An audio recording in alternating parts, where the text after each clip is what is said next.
All right. Are we ready? All right. The 2023 commencement of the Betty Irene Moore School of Nursing at the University of California, Davis is now assembled. Audience, please rise and remain standing for the national anthem as sung by Jennifer Sherrill.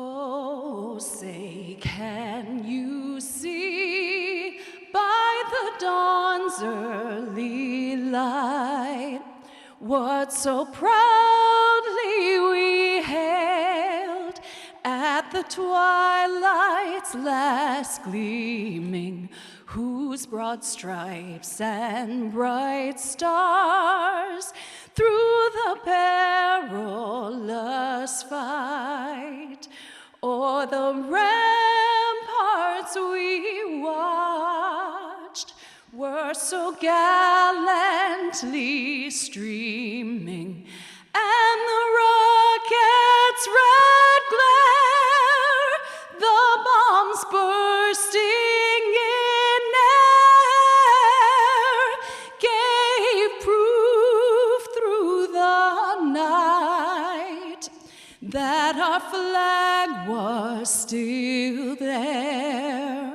Oh, say, does that star-spangled banner yet wave o'er the land of the free and the home of the brave?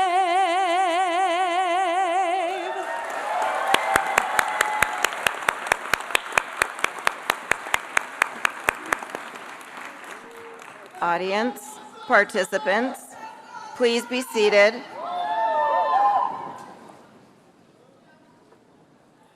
Distinguished guest, Dean Stephen Cavanagh, Dean of the School of Nursing.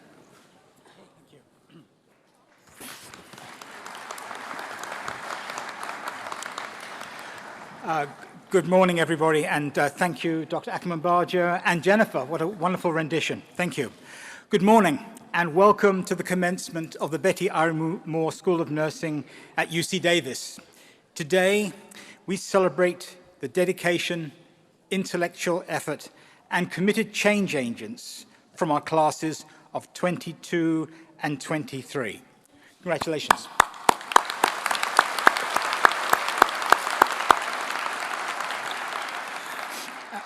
On a personal note, and speaking on behalf of the faculty, I'm so delighted to see so many of you here. We have, as you may know, for the last 2 years been all sorts of virtual. It's lovely to hear your voices. It's great to see your faces, and we have some exciting things to celebrate as the morning progresses. These 128 aspiring clinicians you're about to meet today and the researchers are poised to go out into the world and make a real difference. They join more than 1,000 alumni who, every day, fulfill our vision of optimal health and health equity for all. They could not have made it to this point without the support from yourselves, their friends and family. So hats off to the cheerleaders, chefs, babysitters, chauffeurs, and yes, financiers, and all the shoulders upon which graduates have relied on for the last 18 months to 4 years. Of course, none of us would be here today without the Gordon and Betty Moore Foundation. Their initial investment in and continued support of our school made all this possible. We are proud to fulfill Betty Irene Moore's vision of healthcare leadership, innovation, and advancement. I'll share more about Gordon Moore in just a moment, but first I introduce to you the members of our stage party, and I invite them to stand as I read their name. First, we have Mary Croughan, who is our Provost and Executive Vice Chancellor. Good morning. We have Dana Allen, Assistant Vice Chancellor and Executive Director of the Cal Aggie Alumni Association. We have Phil Cass, who is our Vice Provost of Academic Affairs. And a colleague of mine, Dr. Laura Lindstrom, Dean of the School of Education. We also have V.G. Morali, Chief Information Officer and Vice Provost, Information and Education Technology. And another dear colleague, Susan Murin, who's our Interim Dean of the School of Medicine. Thank you for being with us this morning. A moment ago, I mentioned our co-founder, Gordon Moore. In March, Dr. Moore passed away at the age of 94. He was a brilliant scientist, business leader, and philanthropist. He is survived by his wife of 72 years, Betty, a woman whose spirit is in the very essence of our school and everything we do, every single day. Gordon once wrote, "My career as an entrepreneur happened quite by accident. While this may be true, his world-founding contributions did not. He co-founded and led 2 pioneering technology enterprises, Fairchild Semiconductor and the Intel Corporation. His prophetic 1965 observation, known as Moore's Law, the observation that the number of transistors on computer chips doubles approximately every 2 years, has become an absolute cornerstone of driving innovation and change and the technological pace of progress in our world. With Betty, he created one of the largest grant-making foundations in the US, the Gordon and Betty Moore Foundation, without whom we would not be here today. Their goal was to create a positive outcomes for future generations, to do something permanent and hopefully on a large scale. We are eternally grateful for what they did and that they recognized that UC Davis was a place where innovation and leadership in nursing and healthcare could take root and flourish. 15 years ago, the foundation committed the historic $100 million to launch the Betty Irene Moore School of Nursing.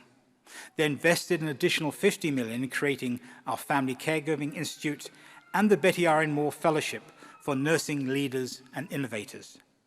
All the while, we have continued working to create better healthcare outcomes through bold system change. As the world of healthcare evolves post-pandemic and beyond, we innovate in how technology guides the future of healthcare and develop new degree programs where our graduates can make the most impact improving health outcomes. Just as Gordon Moore was driven by an exceptional curiosity, generosity, and an unassuming commitment to hard work, so are we at the Betty Irene Moore School of Nursing, committed to going beyond simulation training, committed to going beyond recruitment and supporting students from disadvantaged backgrounds, and cementing our leadership role in healthcare for Sacramento region and beyond. Gordon once said, although I have to think this is rather wryly, if everything you try works, you aren't trying hard enough. Graduates, let his tenacity serve as an example for you, that while your education prepares you to pass your courses, you've already done that, and those pesky licensing examinations you have to do shortly, not everything you try in this world will work first time. We are still discovering that healthcare in an endemic means we can't say with any certainty that another pandemic won't be in our future. But for our registered nurses, our physician assistants, and the nurse practitioners on stage, we've equipped you with the critical thinking and know-how skills to tackle caring for people today and pivoting, if needed, tomorrow. For our scientists, we've mentored you over the past 4 years so that you can work independently and in teams and continue to ask the hard questions and identify the gaps in knowledge that can be answered through research. None of you are here by accident. You came with a desire to make healthcare better. Our faculty have invested in your future, just as Gordon and Betty Moore invested in the future of UC Davis. They laid a strong foundation from which many bright futures have grown. Be proud to continue that legacy and change the future on a large scale. Thank you.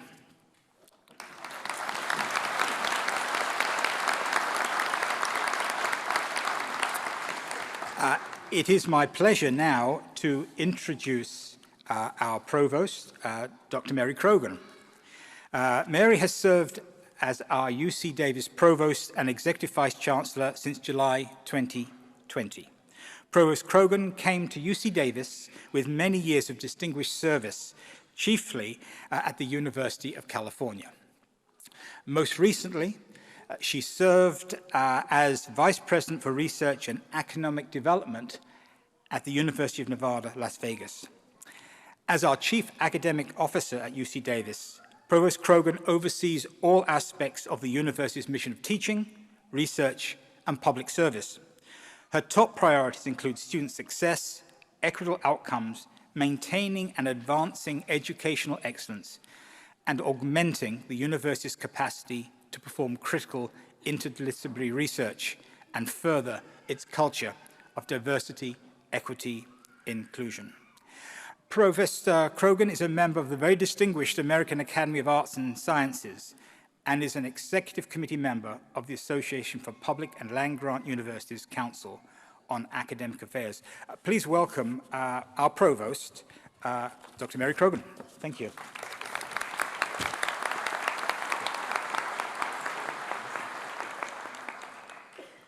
Thank you, Stephen, and hello everyone and greetings to the Betty Irene Moore School of Nursing graduates.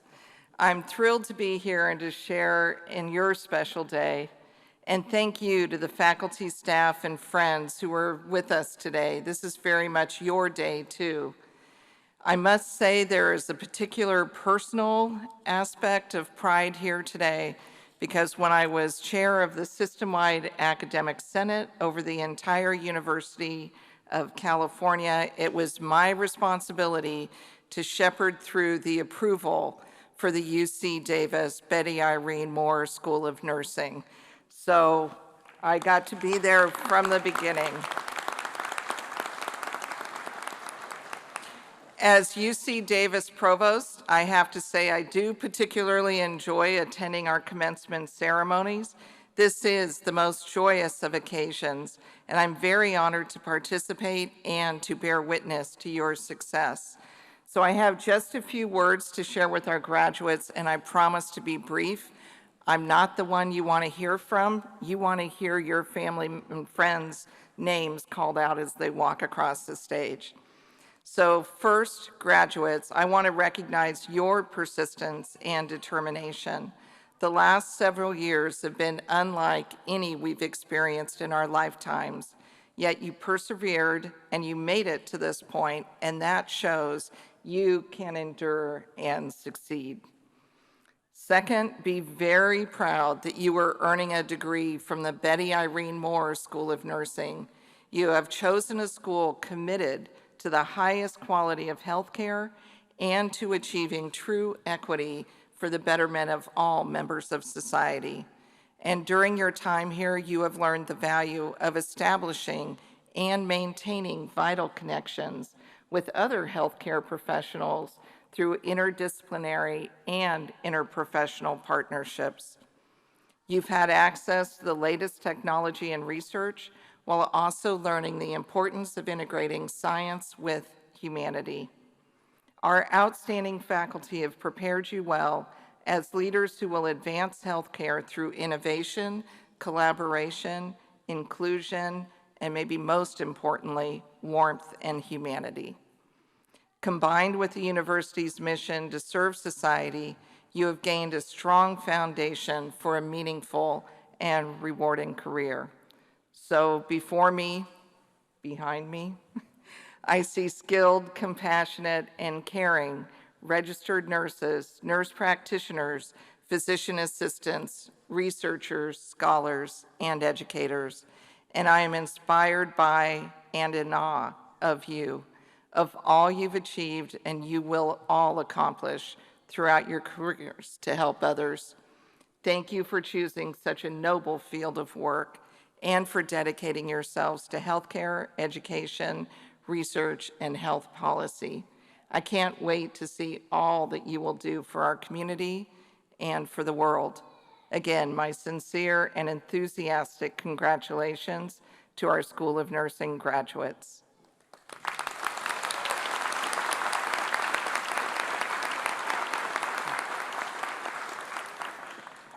Thank you very much, Provost Croughan. Our keynote speaker this morning is no stranger to the School of Nursing, although this stage is new for Selu Vargas. As a physician assistant graduate in the class of 2020, her commencement was virtual. Thankfully, and thank you, she did not hold that against us. It was a pandemic after all. That year, she also received the School of Nursing's 2020 Excellence in Cultural Inclusiveness Award. Since graduation, Selu has dedicated her career to humanitarian need and providing healthcare for the Native American populations. Currently, she works with the U.S. and Border Protection Agency as a supervisor at the Paso del Norte port of entry for unaccompanied immigrant minors and those seeking asylum in El Paso, Texas.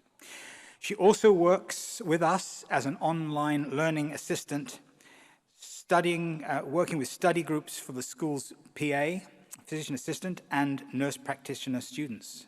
So please give a warm welcome to Selu Vargas.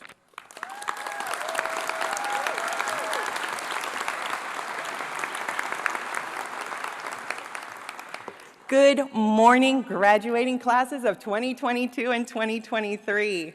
I'd like to take a moment to thank Dr. Cavanagh and to thank our Provost, Mary Croughan, and of course our distinguished faculty here at the University of California and the Betty Irene Moore School of Nursing for the honor of being this year's keynote commencement speaker.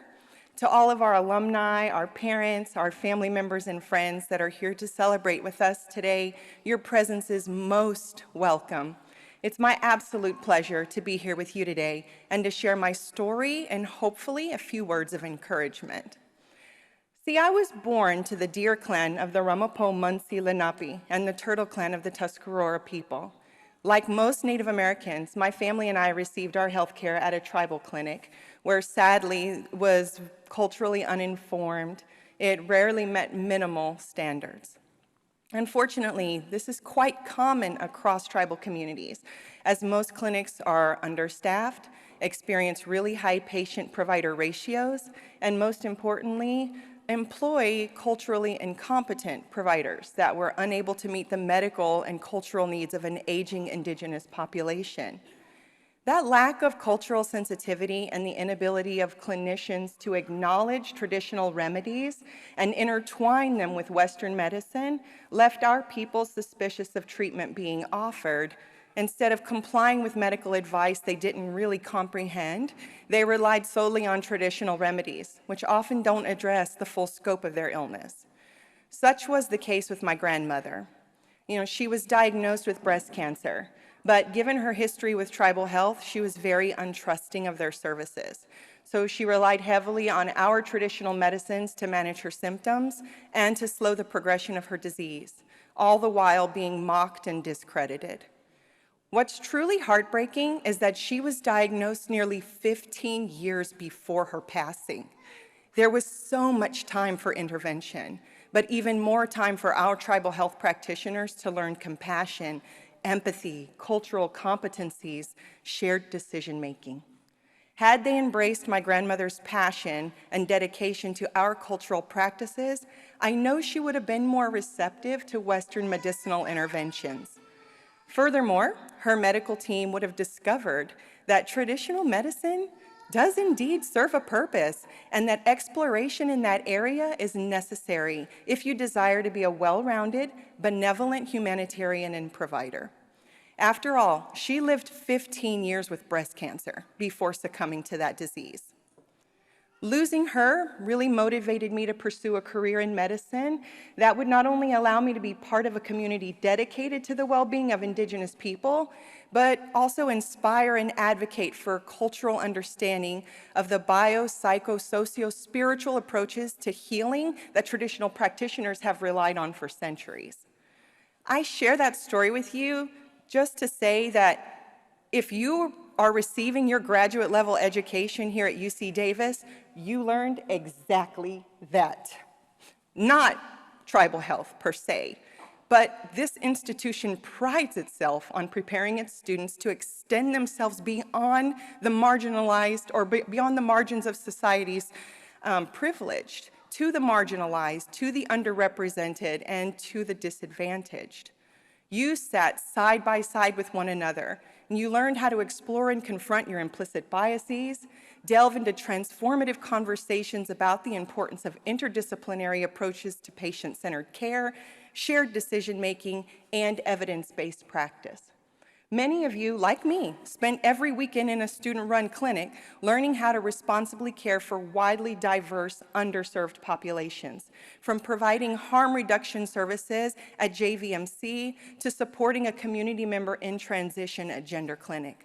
You may have also had the distinguished pleasure of treating a farmhand and his horse at Knight's Landing.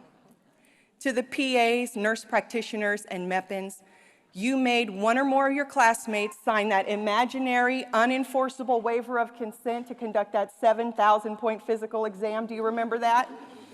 On them. So you sacrificed your sleep, you sacrificed good hygiene, to draw extensive and elaborate treatment algorithms on the walls of Betty Irene Moore Hall.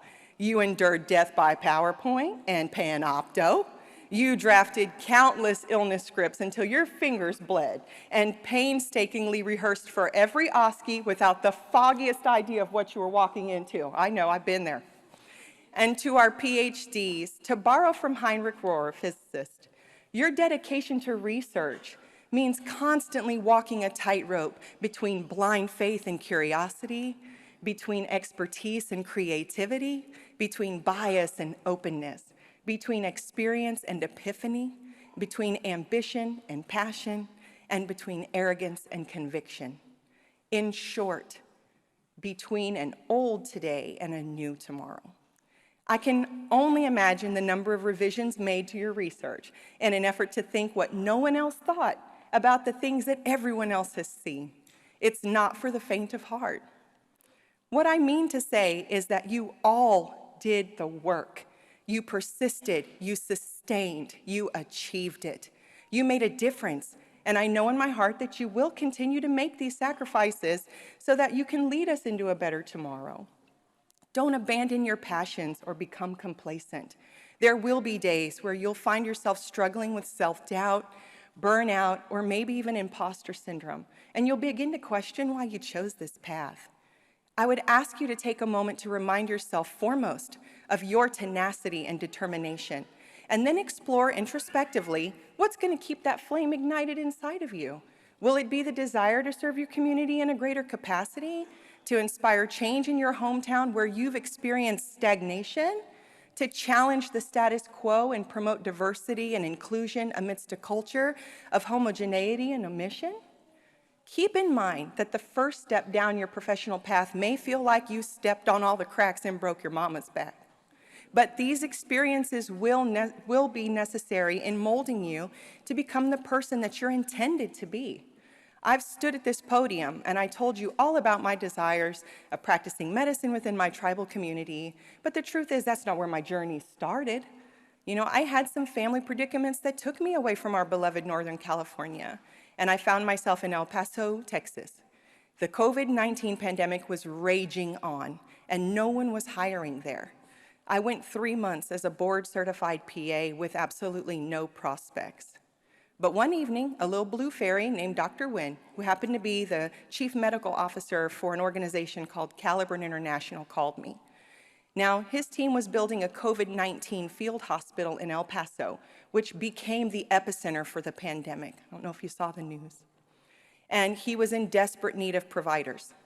He saw my resume and was impressed by the work that I had done here in our student-run clinics and felt that I'd be an asset to his team. So for nearly 6 months, I worked 75 hours a week as a hospitalist and an infusionist and saved nearly 3,000 people from succumbing to that dreadful virus. It wasn't the start to my career that I dreamed of, but it was essential. You know, I learned humanitarian aid, leadership skills, how to work as part of an interdisciplinary team, and most importantly, how to advocate for my patients and their families during what felt like the scariest moments of their life. I since continue my work with the U.S. border, providing humanitarian aid to those who are seeking asylum in our country. I continue to stay connected to my tribal community through public health and education, and I'm completing my Doctor of Medical Science with an emphasis in psychiatry so that I may help with the mental health crisis that plagues my people. I've even carved out some time to be an OLA instructor for our amazing PA program here at UC Davis. I, for one, am unwaveringly grateful to our institution and the tremendous guidance provided by the professors and faculty here at Betty Irene Moore for cultivating a learning environment that allowed me to develop the skills and confidence that I needed to make a positive and sustainable difference in the quality of care that I deliver to my patients. I'm also honored to be part of this wonderful program through OLA so that I can continue to be of service to our students and to our providers. Take it from me and trust that you will do amazing things. Your first, second, maybe even your third job might not fit like a glove, but it was absolutely necessary for you to try it on. And then the best part of all of this is that your innocent ignorance of the fact that your seemingly simple ideas, they might not seem that important at the moment. They have the power to change your organization's future. So again, congratulations to the classes of 2022 and 2023. I am so very proud of you all.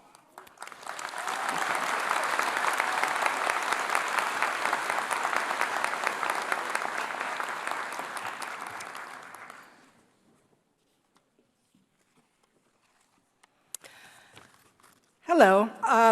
I am the interim associate dean for practice. My name is Deb Bakurjian, and I am a clinical professor here at the Betty Irene Moore School of Nursing. I am here to do something really fun, to announce the 2023 awards for student excellence. The Betty Irene Moore School of Nursing at University of California, Davis cultivates academic excellence and addresses urgent societal needs through 5 core attributes: community connection, diversity and inclusion, leadership, innovative solutions, and collaboration. After nominations from their peers, 5 students are selected for exemplifying these values. Students, when I call your name, please come forward to receive your award from Dean Cavanagh, who I would like to join me now. Please remain on stage so we can recognize all 5 recipients at the end. The first award for excellence in leadership goes to Ashlyn Oler. Ashlyn's MEPN classmates say she is a true leader who was their spokesman for the beginning of their program. As class representative, she communicated student concerns to faculty in a way that made people listen. Ashlyn consistently surpassed expectations in her pursuit of excellence, modeled exemplary leadership, and improved the experience of fellow colleagues. Ashlyn is not able to be here today in person, but congratulations, Ashlyn.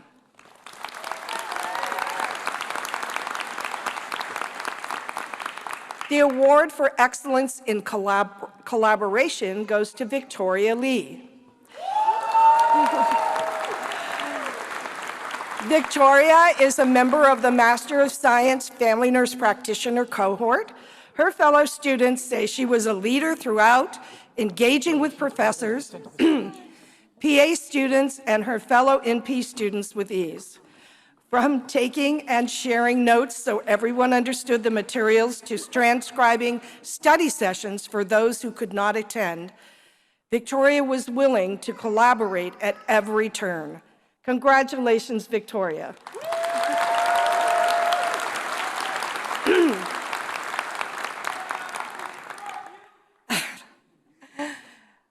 The award for excellence in diversity, equity, and inclusion goes to Felix Howard.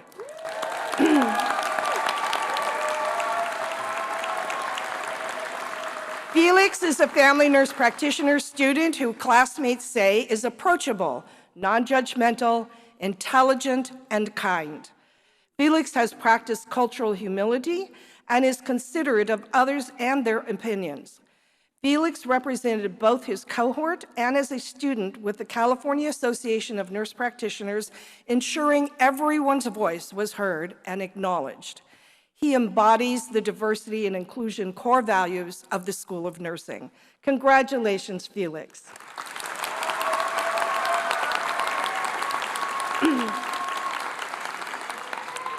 The award for excellence in community connection goes to Alia Bell.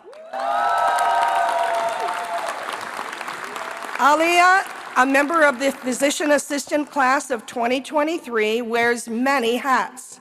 She is class representative and involved in a variety of community groups. She volunteers on the CommuniCare Mobile Clinic, mentors Sac State students considering the profession of PA, and advocates for UC Davis at the student-run Imani Clinic. Alia goes out of her way to connect with the community and advance the PA profession.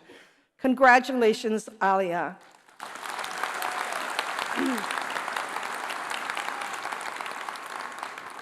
The award for excellence in innovative solutions goes to Monica Godden.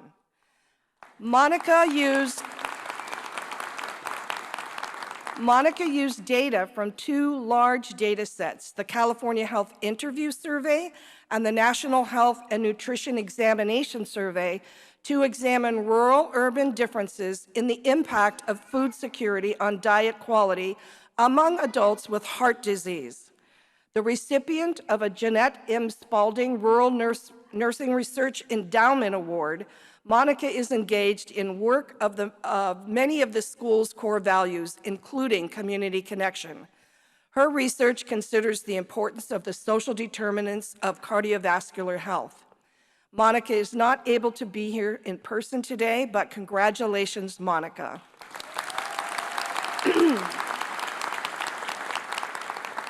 On behalf of everyone here at the Betty Irene Moore School of Nursing at UC Davis, we want to congratulate today's award recipients for your achievements and for serving as examples of these core values.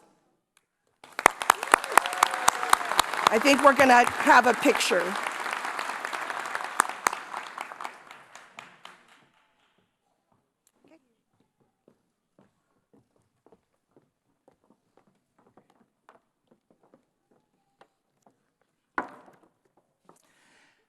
The next stage of our ceremony is the introduction of student speakers.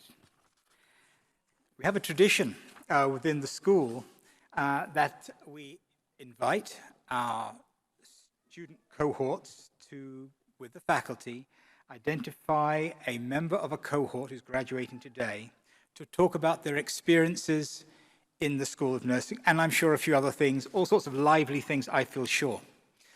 To begin with, I would very much like to introduce to you the speaker for the Master's Entry Program in Nursing, Brandon Harding.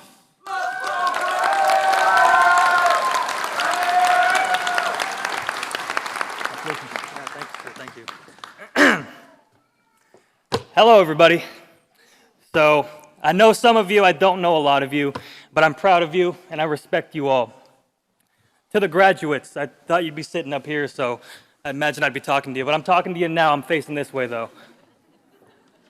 So we're here to celebrate a great life accomplishment. What I want you to do is I want you to think of all the obstacles that you had to overcome to get to this point. I'm still going back. It's tripping me out. I'm not talking about academic obstacles. I'm talking about the life obstacles. What led you to this point here today? Everything you've had to go through. Your relationships, your peers, your family, your friends, struggles in everyday life. I'm talking about your health, not just your physical health, your mental health. Those times you wanted to give up, but you didn't. There's times you felt overwhelmed, where you felt down, but you picked yourself up. Maybe you thought about quitting. It's passed through all of our minds at some point, hasn't it? Maybe those reasons were justifiable. But you didn't. You're sitting here today. I'm proud of you for that. You overcame everything that was put in front of you, every challenge. You overcame. I want you to look at the people sitting around you. You might know them. You might not know them. You might love them. You might not really like them, to be honest. But you all overcame obstacles to be here. From different backgrounds, you took different paths. They might have been messy, they might have been a straight line. But you're here, and we're here together on this beautiful morning in this beautiful theater with all these beautiful people to celebrate together. Cherish this moment. Cherish this moment, because it will not happen again. We will never all be here in the same room ever again. And I'm okay with that, because after this, no, not for any reason like that. You're all great, to be honest. But what I meant to say was that we're going to continue down and forge our own path and write our own story. But one thing we're going to have in common is there will be more obstacles to come. But you're sitting in that chair. You've already overcome so much, and you'll overcome so much more. And again, I'm proud of you. It'll get to the point where you're going to welcome challenge, because every challenge is an opportunity to prove yourself, not just to others, but to yourself too. Can I do this? Yes, you can. You're going to earn your dream. Nothing that you didn't work for is worth having. When you earn something with your hard work, your blood, your sweat, your tears, you get a unique appreciation for it and unique perspective, because you alone know what it takes to sit in that chair, and you alone know what it takes to accomplish your dream. Just like this degree, and I respect you for that. To the people that I'm now facing that were given a ticket here today, I'm happy you're here. The fact that you were invited means that you supported this graduate, that you were there for them, and you mean the world to them, and they might mean the world to you. They wanted you here on this life milestone celebration. So I thank you on behalf of all graduates. To the staff and the faculty, I'll be honest, sometimes we complained about you just a little bit. But, you know, all the homework, all the exams, the care plans, all the medications, Dr. Lee. But we understand in the back of our minds what you were doing. You were challenging our preconceived self-limitations, pushing us past the threshold that we had set on ourselves so we can reach our own maximum potential. Your role is a selfless role. It's a thankless role. It's an underappreciated role, but it's such an important role. You're serving to build the next generation of healthcare professionals, and that's huge. You can tell when someone's here for a job just to clock in, clock out, do their job, go home, forget about it. You can tell when someone has passion in their job. From the associate dean to the professors I interacted with, to the people maintaining campus, everyone has a smile on their face, they're willing to help you, and they believe in their work. And it's beautiful, honestly. If I could just offer everyone a small piece of advice, it's this, and I hope you take it. As we journey into the world, we will be faced with struggle, negativity, and darkness. It's not pretty out there sometimes. That's my nephew.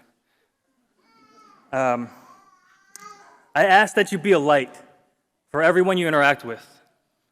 I ask that you do your best to spread happiness and positivity, even if you're not feeling so great yourself. Because in those times where you need someone, where you need a light, where you're feeling in the dark, you're going to want someone to be a light for you. And sometimes just a little bit of human kindness can go such a long way and change someone's day or even their life. So in closing, to Cohort 6, my friends, it's been one of my life's greatest honors to be a part of such a wonderful group of people, to learn, to grow together, not just in nursing competency, but as a human being. To my family and friends sitting right here, I appreciate every single one of you for being in my life. My heart is so full. To my beautiful wife, Samantha, sitting right there in the front, right there. I love you with every ounce of my existence. To the graduates, you earned this, celebrate this, and I can't wait to see what you become, and I'd love to work with any of you. Thank you.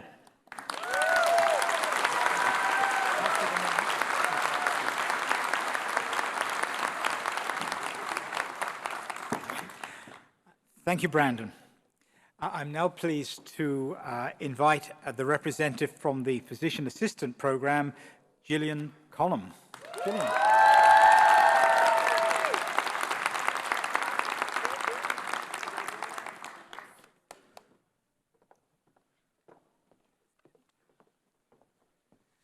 Ooh, buddy, I am nervous, so bear with me here.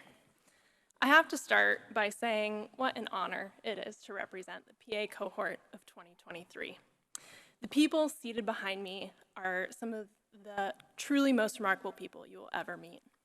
So thank you guys for this honor of speaking on your behalf.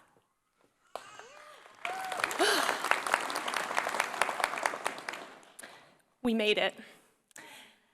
After countless late-night study sessions, endless flashcards, and enough caffeine to power a small city, shout out to the energy drink Celsius. At this point, you guys should probably sponsor our school.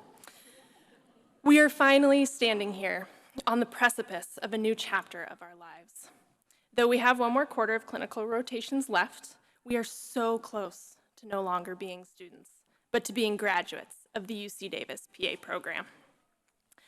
I think it's important to reflect on the journey that we took to get to this point. Starting the program in the era of COVID and walking through those doors, masks adorned, hands sanitized, and hearts pounding, we had no idea what lay ahead. But in the face of adversity, we found strength. We embraced the chaos and turned it into an opportunity for growth. We learned the true meaning of resilience, compassion, and my fellow PA students will appreciate this one, flexibility. And for that, we deserve to celebrate today. I would be remiss to not mention the dreaded OSCE exams that we did. For those that don't know what an OSCE is, it is a terrifying simulated clinical experience where we interact with actors while being filmed to test our clinical knowledge and skills. And while they may have felt like a never-ending marathon, those OSCEs did make us stronger. They taught us how to perform in stressful situations, much like this one, and to maintain a professional demeanor, even when we secretly felt like a chicken running around with its head cut off. Throughout this tumultuous journey, we not only gained knowledge and skills, but I like to think that we forged some unforgettable bonds. In the midst of social distancing and Zoom fatigue, we became part of a tight-knit community. We laughed together, cried together, and supported each other through the highs and lows of this program. In this journey, we became more than just classmates. We became a family. We've celebrated each other's triumphs, consoled one another during the many moments of self-doubt, and pushed each other to be the best versions of ourselves. Now, as we venture into the real world of healthcare, we must remember the profound impact each one of us can make. We are constantly bearing witness to the incredible advancements and innovations of medicine. From artificial intelligence diagnosing disease to virtual reality, revolutionizing medical education and care. However, it's important to not forget the human aspect of medicine. In a world of algorithms and data, it's our ability to listen, to hold a hand, and to offer comfort that will truly set us apart as healthcare professionals. As I look around this room at my fellow classmates and future graduates, I am hopeful for the future of medicine. I see some of the smartest and most compassionate people I know.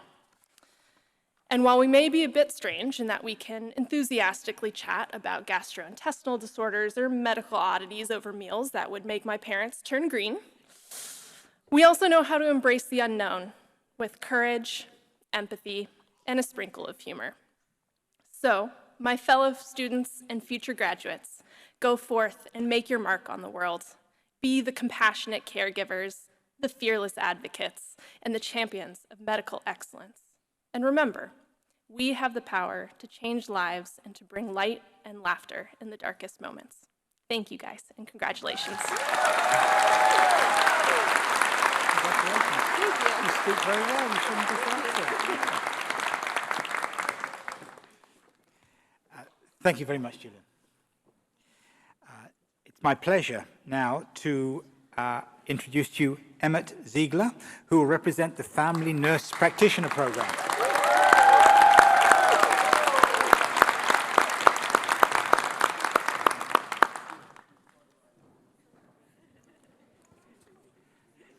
Who may have a prop.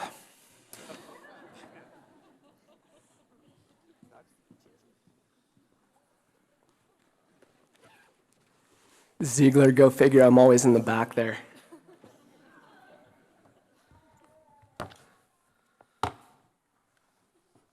Just 150 slides, so.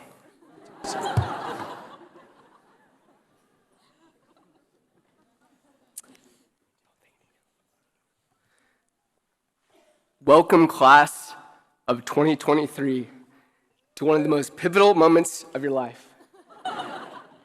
Graduating from UC Davis FNP PA program is no small feat. I am so proud of each and every one of you for choosing to ride this roller coaster with me. Riding roller coasters by yourself is just not fun. I've done it. It's not fun. Special thank you to our teachers, preceptors, and clinical team. You really did provide an unforgettable experience.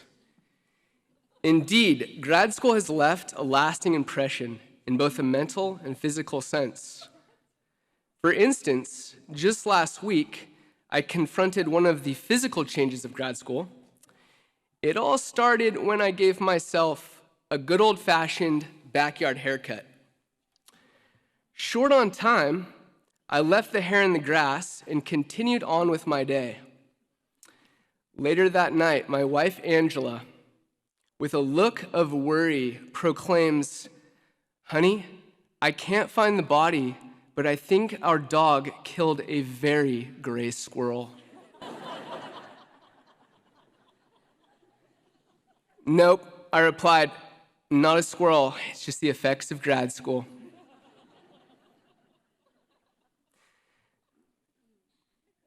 My name is Emmett. I am just one part of this motley crew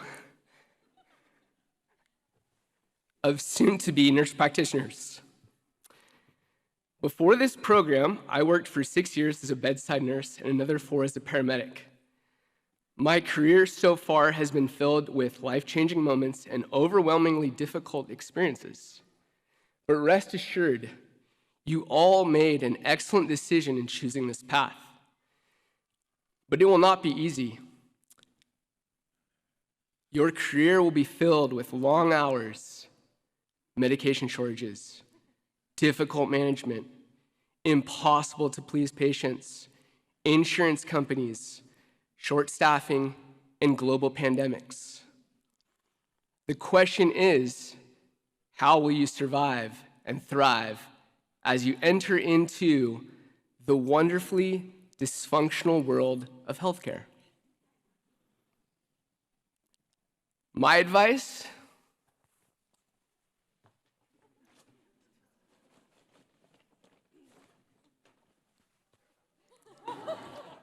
Is to take the bull by the horns.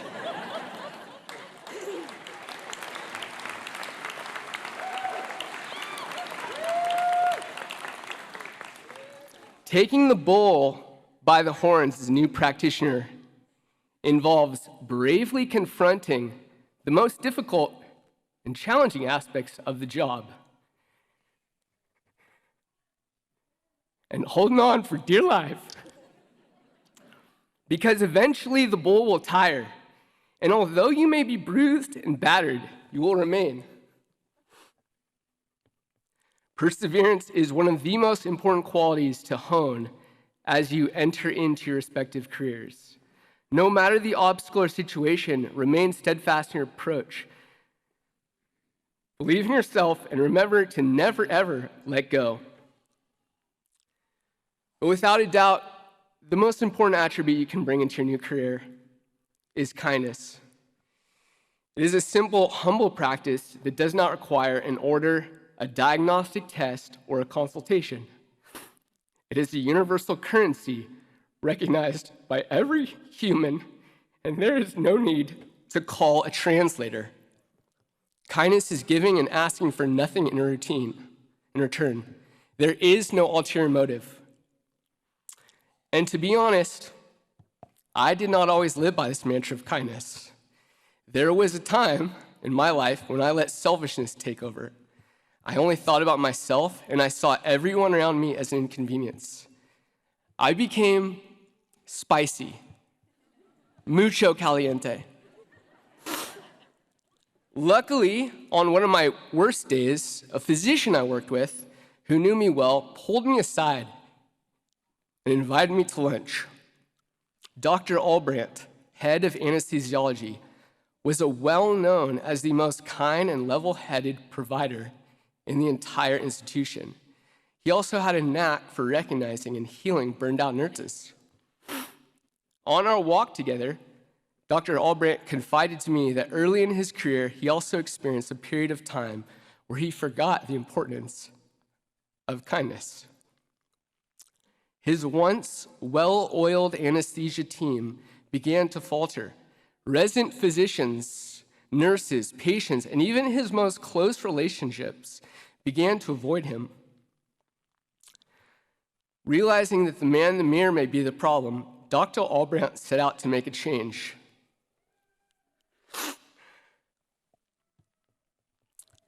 So our lunch that day took place inside the chemo unit.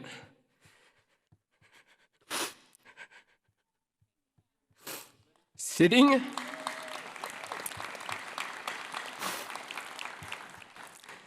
conversing and eating sandwiches with a group of people short on time will change even the most hardened souls. Sorry, guys. It will make you realize that life is too short to be mean, to hold grudges, and to be selfish. A change of perspective once again led me to an immense appreciation for my life and everyone in it. So when you get out there, and if you find yourself struggling, remember kindness is always the right choice. Go forth, class of 2023. Take good care of yourself first, so you can take good care of others. Ride bulls and be kind.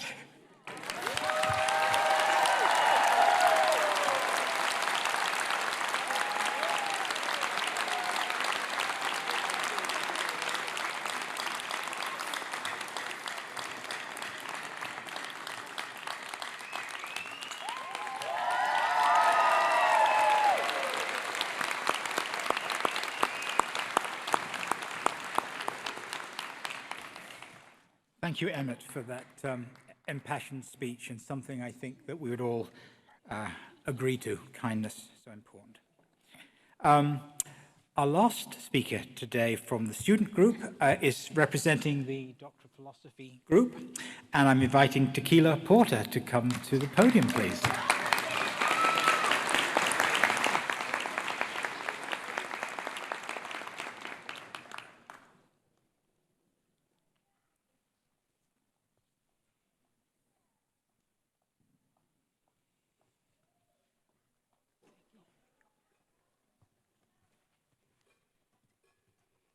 Good morning, everyone. Thank you all for coming out today to help celebrate this special day that marks such a huge accomplishment in each of our lives. First, I want to take a moment and give thanks to my higher power who gave me this assignment to manifest since the age of 5 years old.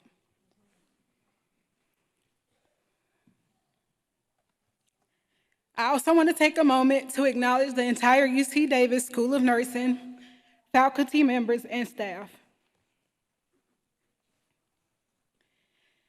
To all the professors and mentors our cohort had the privilege to work with, We want to express our gratitude for instilling in us your many pearls of wisdom. We appreciate each of you for showing us the way. Now we can walk into every room from this point on, confident in the knowledge capacity we bring, and yet humble enough to know we still have so much more to learn. As we embrace the many lessons learned on our journey, it is our goal to carry the tradition and continue to educate future healthcare leaders. So today, I'm standing before you on behalf of my cohort, AKA the Fantastic Four.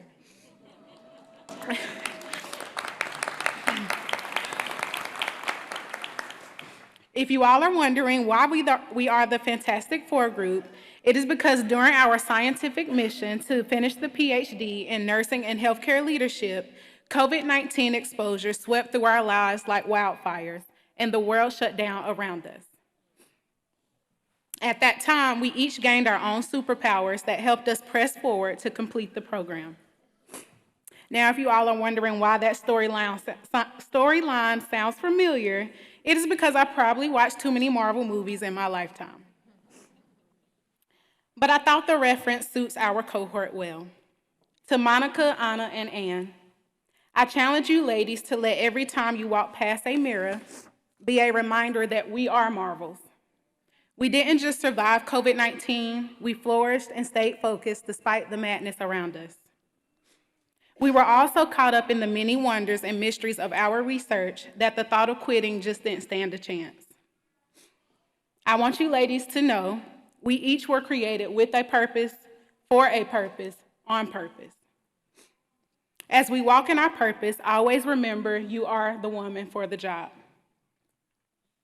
When COVID-19 attacked us, our families, spouses, and even workspaces, we four stood together courageously and activated in our purpose. Today, we are here gathered healthy, happy, and grateful to celebrate our commitment, dedication, and perseverance. Not only are we here to recognize ourselves, but today we can also celebrate the many voices we have brought to the table. And Dean Cavanagh, can we please award honorary PhDs to the family members and friends who helped us all make it through to the finish line? Over the course of our program, we have learned that success is not always a pretty experience. However, true success is created through many ups and downs, trial and error, and by accepting that failures are a part of the process. So as we set forth to demonstrate our leadership and many passions for healthcare, I propose that you choose love. Remind yourselves each day that beauty lies within your heart as it reflects an open space ready for change. We are so thankful to be one of the graduating classes because it really does take a village to address the needs of all people we serve as healthcare leaders. But before I take my seat, in the words of my great mother, who is no longer with us on earth, but always close in spirit, if you can't remember anything else from this speech, remember this: a setback is a setup for a great comeback.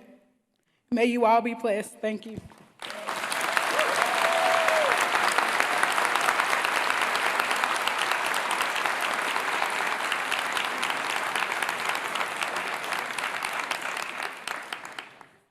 I'd like to take this opportunity to thank all of our speakers who spoke honestly, passionately about those things which we hold so important at the Betty Irene Moore School of Nursing. Thank you, every one of you.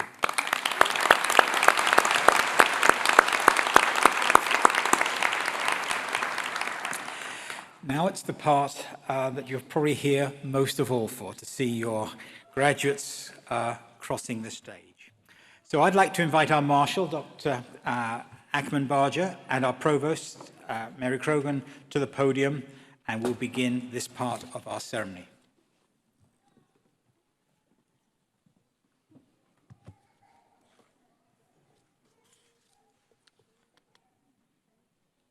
The degrees conferred by the University of California attest to the scholastic achievement of the recipients.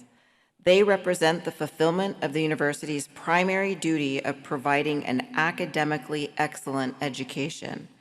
Will the candidates for the degree Master of Science in Nursing Please rise.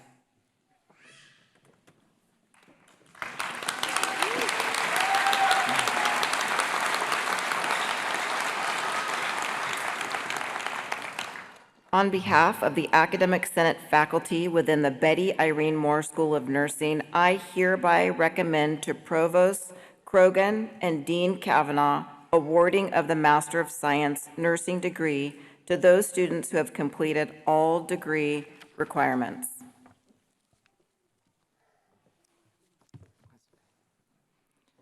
By virtue of the authority vested in me by the Regents of the University of California, I hereby confer upon you the degree Master of Science in Nursing.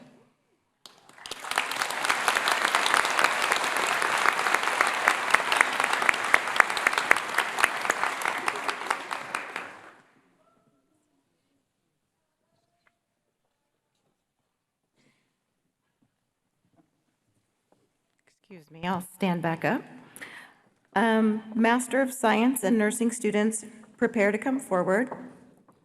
MEPN Director Shanna Ruggenberg, please join us in front of the stage.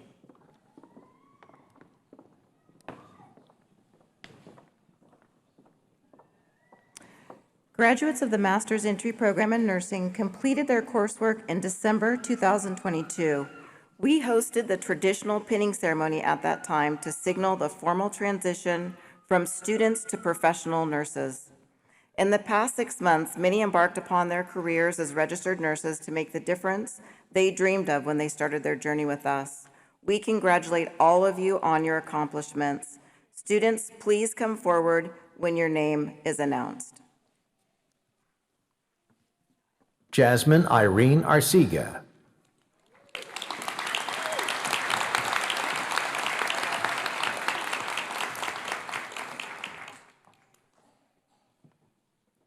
Jessica Marie Bailey.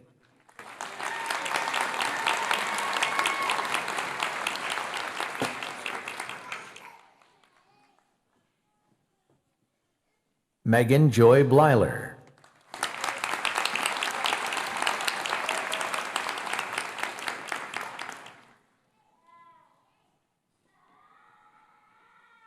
Dan Neil Calzado.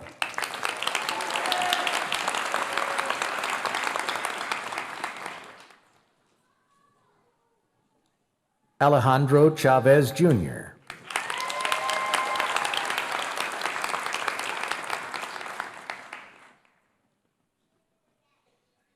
Melissa Elise Fiddler.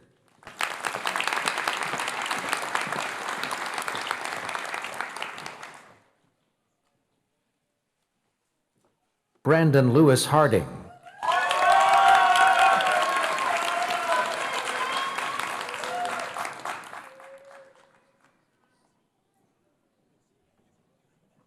Asha Patel Liddicoat.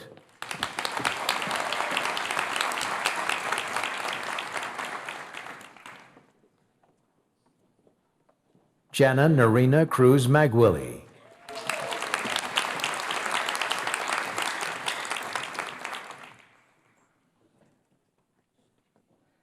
Blair Elise Murray.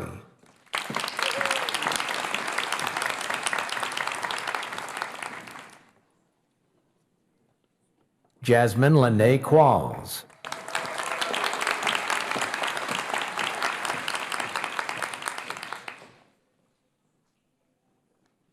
Fabian Rodriguez Mariscal.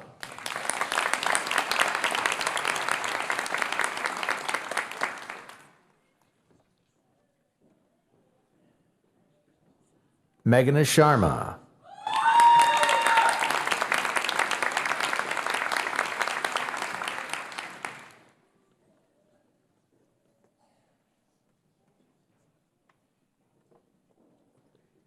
Prerana Singh.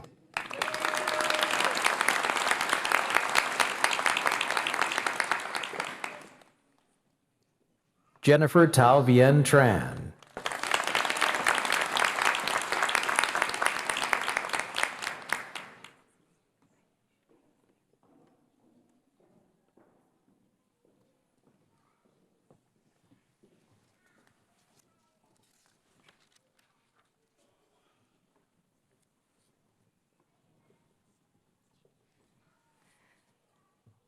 The degrees conferred by the University of California attest to the scholastic achievement of the recipients. They represent the fulfillment of the university's primary duty of providing an academically excellent education. Candidates for the degree Master of Health Services, Physician Assistant Studies, please rise.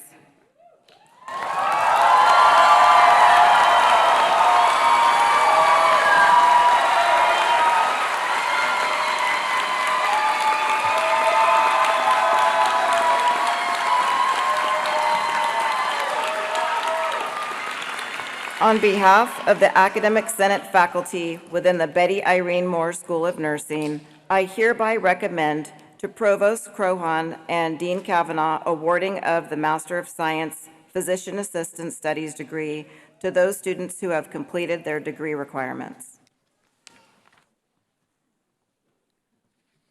By virtue of the authority vested in me by the Regents of the University of California, I hereby confer upon you the degree Master of Health Sciences, Physician Assistant Studies.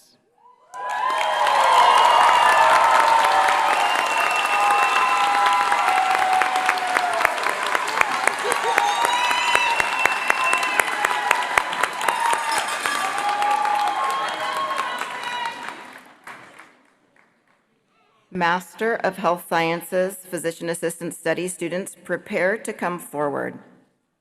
PA Program Director, Teresa Tetford, please join us in front of the stage. Graduate of the Master of Health Services Physician Assistant Studies class completed 27 months of rigorous coursework in experiential clinical rotations.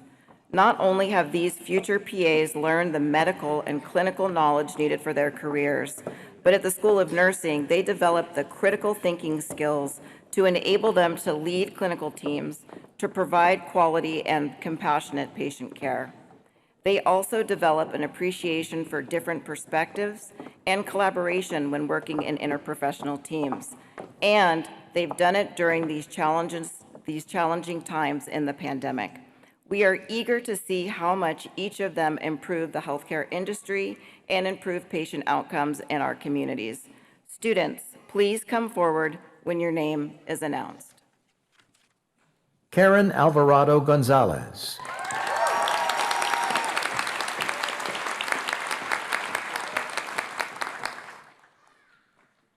Colin Anderson.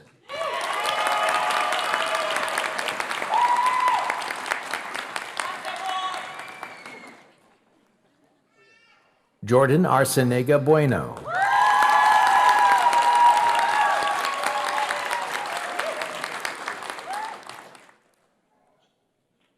Alex Arriaga.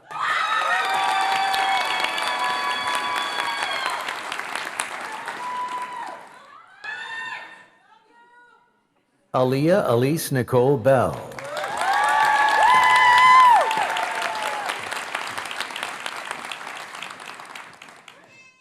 Robert Brook.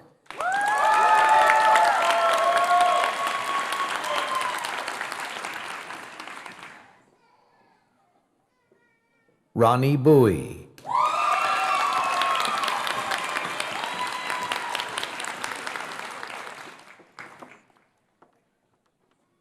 Arisa Sarah Chavez.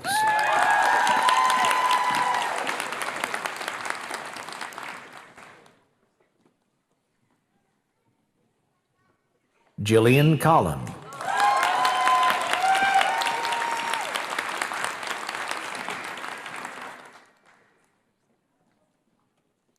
Soledad Contreras Barrera.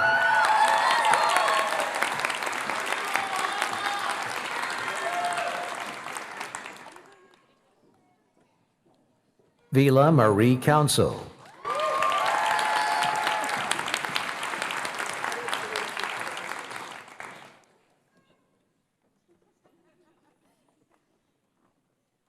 Sandra Cruz Hernandez.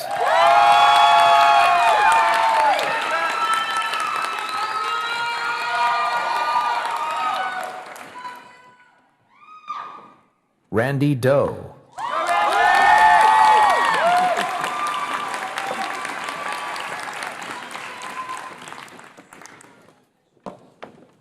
Fernando Boruel Duran.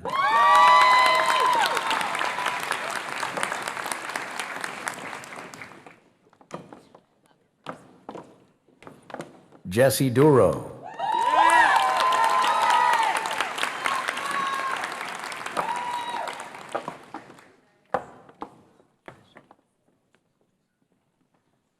Waleed El-Jechi.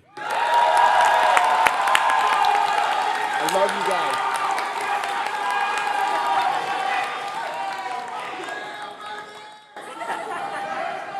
Jessica Amanda Garcia.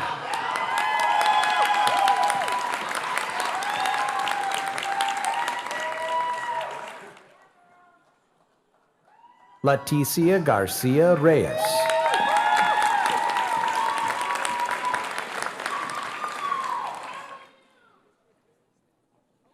Haley Gilbert.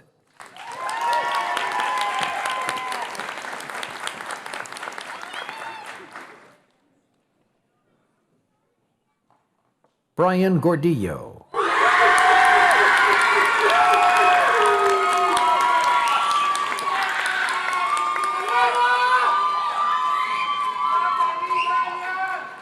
Beverly Hernandez Navarro.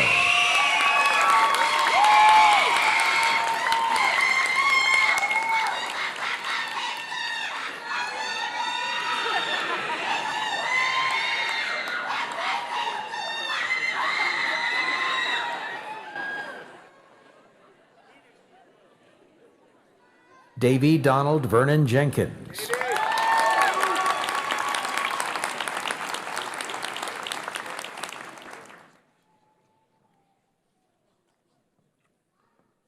Matthew Kimura.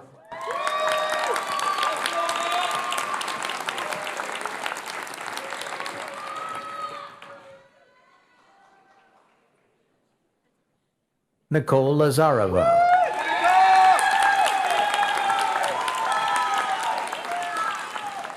Fazila Khwaja.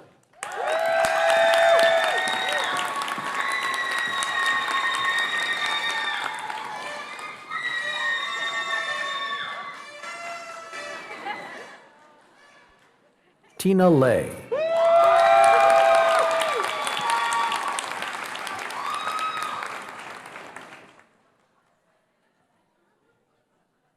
Jasmine Lorena Lopez.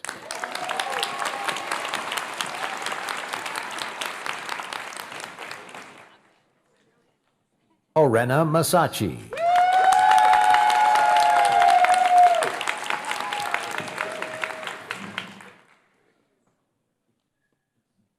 Victoria McKinney Brooks.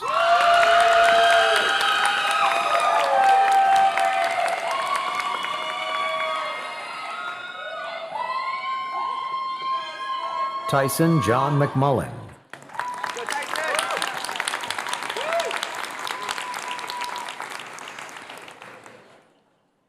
Vera Melnick.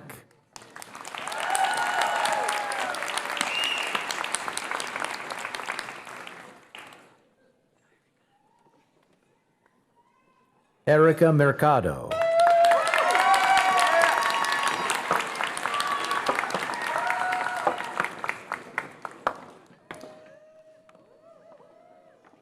Leah Monteiro Barbosa.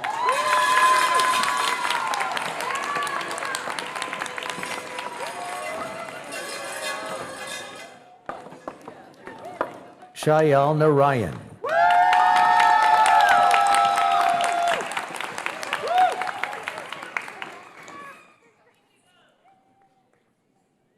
Mario Raul Navarro Jr.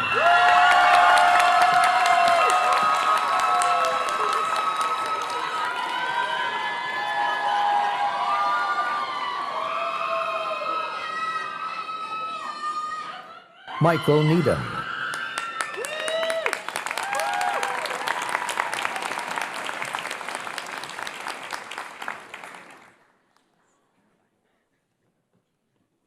Samuel Neufeld.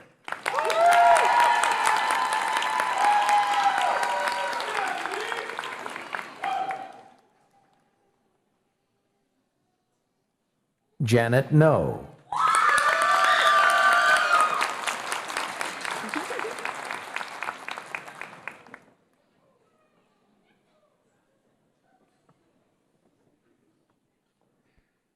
Hugh Nguyen.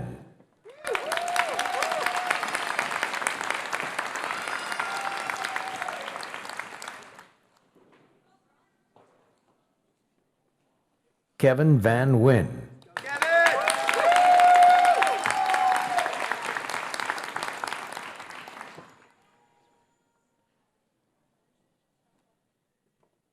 Thuy Yong Nguyen.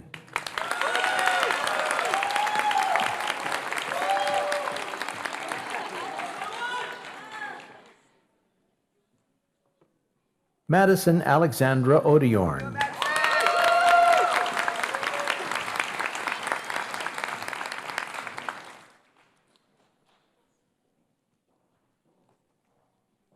Eleni Papage.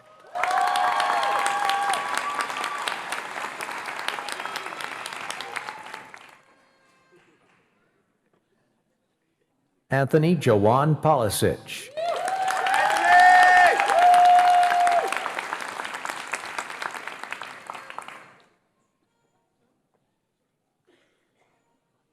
Aspen Perovich.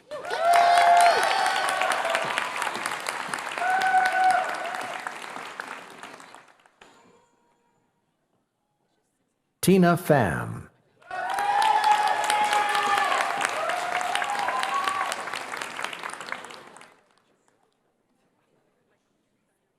V. Pham.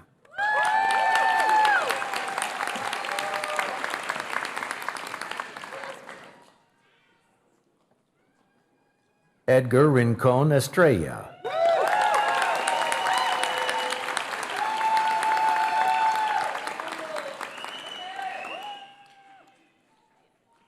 Marisol Ochoa Rodriguez.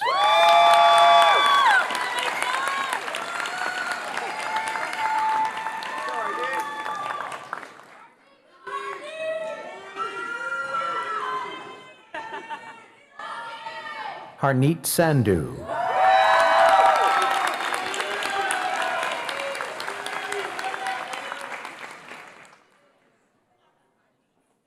Samuel James Saunders.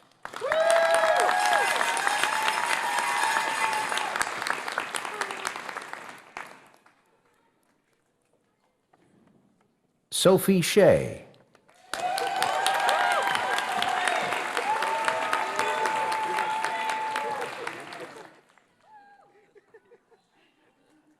Ojane Stallworth.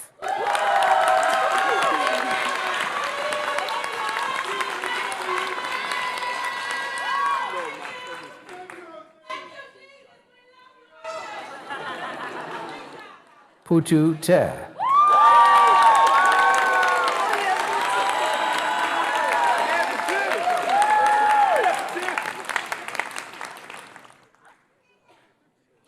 Willie Tai.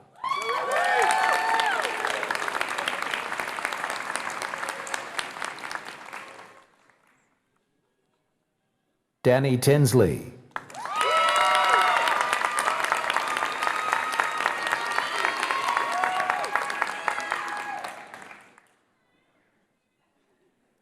Sabrina Lee Vanku.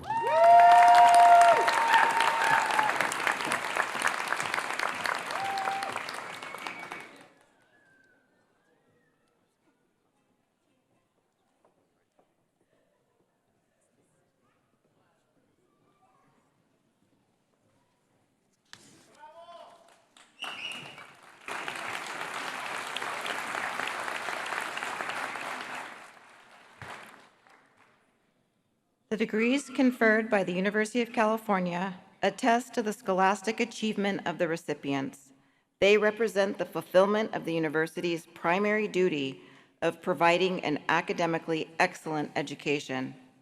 Candidates for the degree Master of Science, Family Nurse Practitioner, please rise.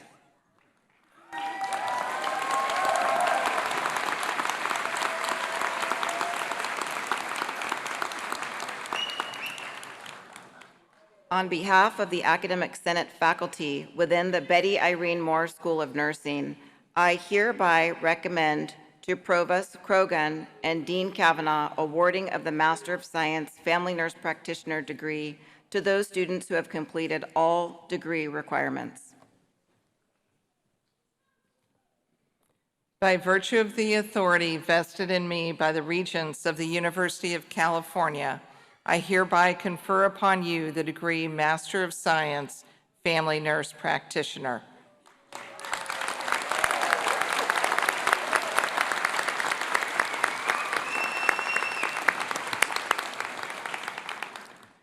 Master of Science, Family Nurse Practitioner students, prepare to come forward. F&P Program Director, Catherine Sexton, please join us in front of the stage. These registered nurses joined our community of learners to expand their knowledge of health and disease management, enabling them to promote quality of life through shared decision-making with the populations they serve. This rigorous program has also developed their leadership skills and prepared them to be advocates of change, armed with an understanding of healthcare systems, the factors that impact our communities, and the data required to improve outcomes. We are excited to see the difference you will make and for your communities and health of the nation. Students, please come forward when your name is announced.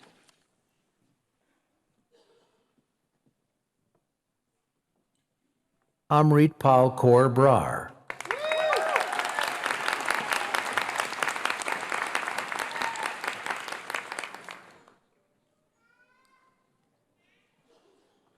Jacqueline Fanshawn Hanley.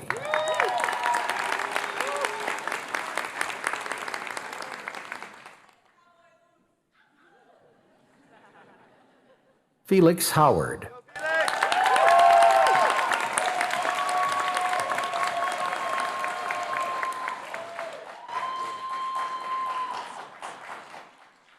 Melanie Jinnan.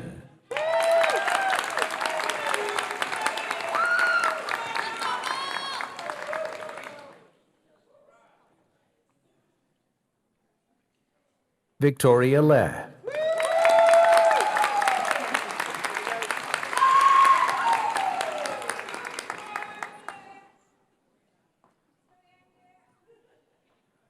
Monica Monari.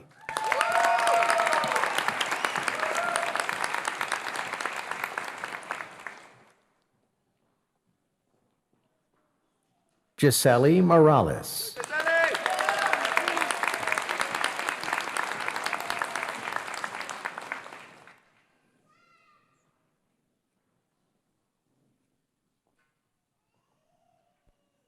Osaruwense Obayegbana.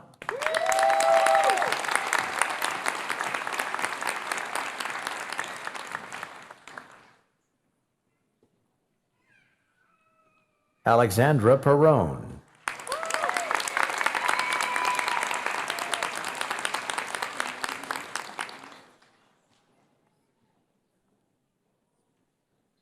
Jennifer Rouleau.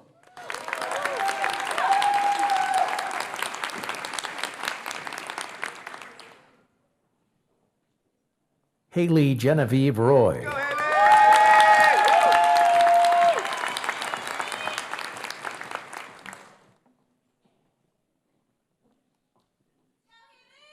Cheryl G. Sinclair.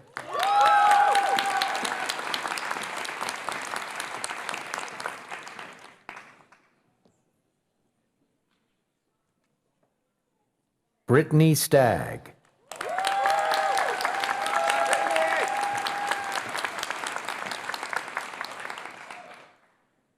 Matthew W. Stevens.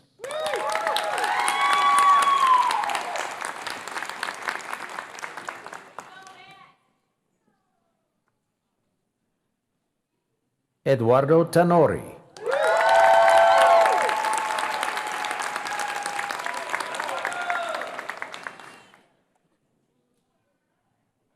Lisa Watkins Tomlinson.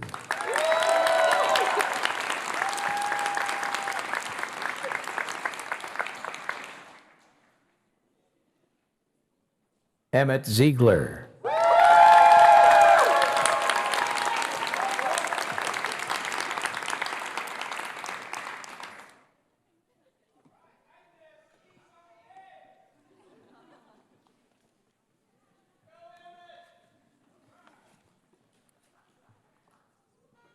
The degrees conferred by the University of California attest to the scholastic achievement of the recipients.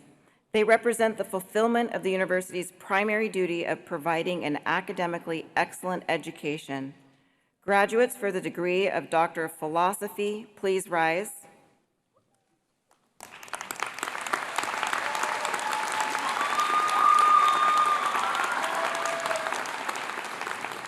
On behalf of the Academic Senate faculty within the Betty Irene Moore School of Nursing, I hereby recommend to Provost Croughan and Dean Cavanagh awarding of the Doctor of Philosophy degree to those students who have completed all requirements. By virtue of the authority vested in me by the Regents of the University of California, I hereby confer upon you the Doctor of Philosophy degree.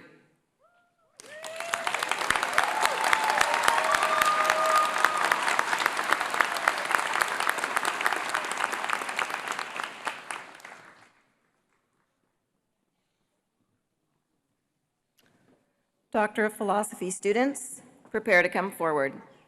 It is an honor to announce our doctoral class, whose members have been part of our School of Nursing community for 4 years. They have strengthened their independent research skills while discovering innate strength many of them didn't even know they had. They entered before the pandemic, pushed through the shutdowns, and arrived at the other end stronger, wiser, and more determined than ever. Now they will tackle scientific inquiry and become the transformative leaders in nursing they set out to be in 2018. Students have chosen the person who will hood them. Dr. Bakurjian will share a bit more about their dissertation topics.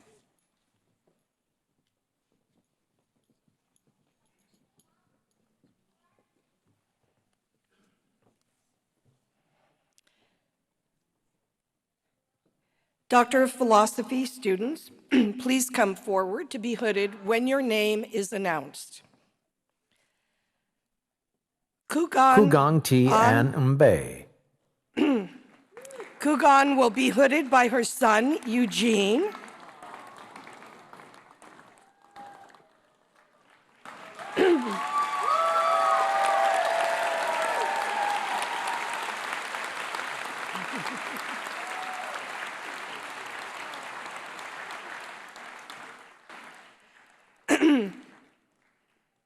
Dr. Bay's dissertation was cardiovascular disease-related health behaviors and acculturation among U.S. and foreign-born Black Californians. Her dissertation chair was Dr. Janice Bell.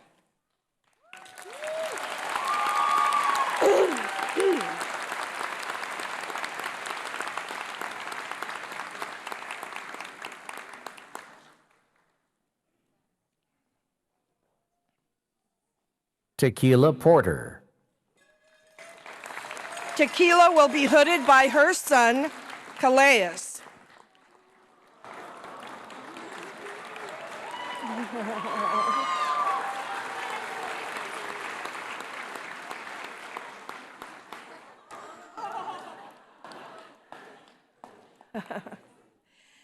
Dr. Porter's dissertation was Black Women's Experience with Opioid Use and Rehabilitation.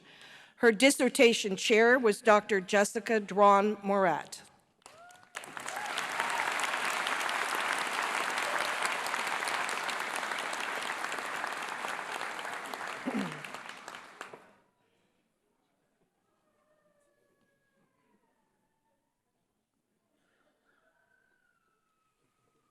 Ana Maria Rivera.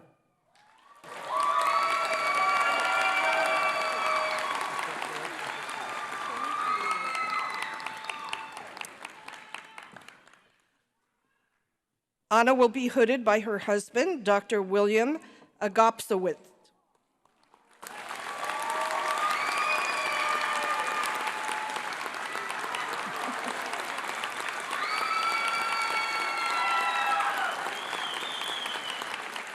Dr. Rivera's dissertation was toward a paradigm shift, reimagining the field of nutrition and dietetics that incorporates the cultural understanding of BIPOC communities.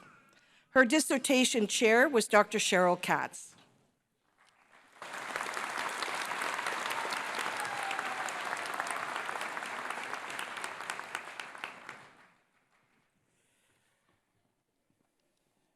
Congratulations, graduates.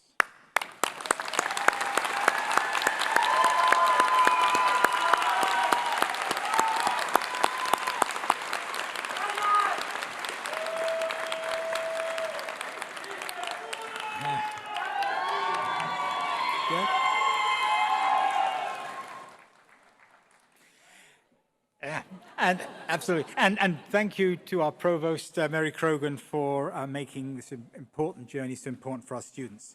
Distinguished guests, we are almost at the point of concluding our ceremony for the Betty Irene Moore School of Nursing. Will the graduates please rise?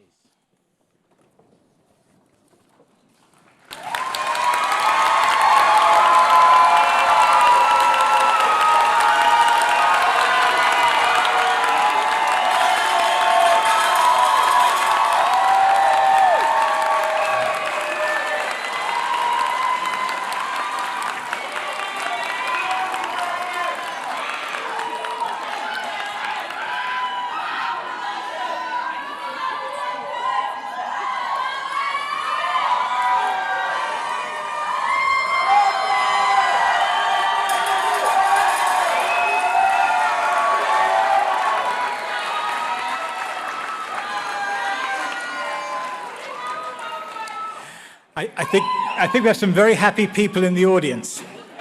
Yeah. Few last comments and we're almost done. You, graduates, are at the fulfillment of dreams and aspirations of your families and friends. I think we've just heard that. You are the hope for a better future in healthcare, where everyone, individuals, families, communities and populations are seen and cared for in an equitable way. You stand before us today accomplished risk takers and change makers who hold the promise of making healthcare the way we all envisage: caring, inclusive, deeply intellectual, person and family centered, and of excellent quality. As graduates of our school, we are proud to call you alumni and look forward to the providers, carers, research, educators, and leaders we know you will become. And there's one little ceremony we do at this point. So please, you may now move your tassels from right to left. There you are, it's done.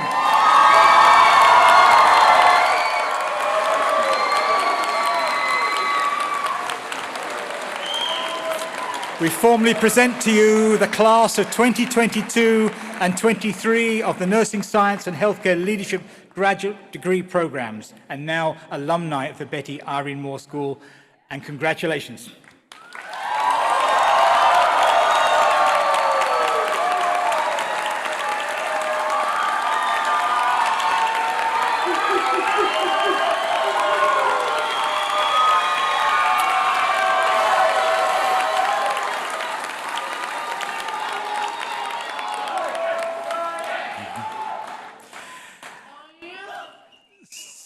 So I would ask guests if you'd remain seated for just a couple of moments while our recession group has finally left the stage, and I hope to join you for refreshments on the front steps in just a few moments. Thank you so much for joining us today, and goodbye.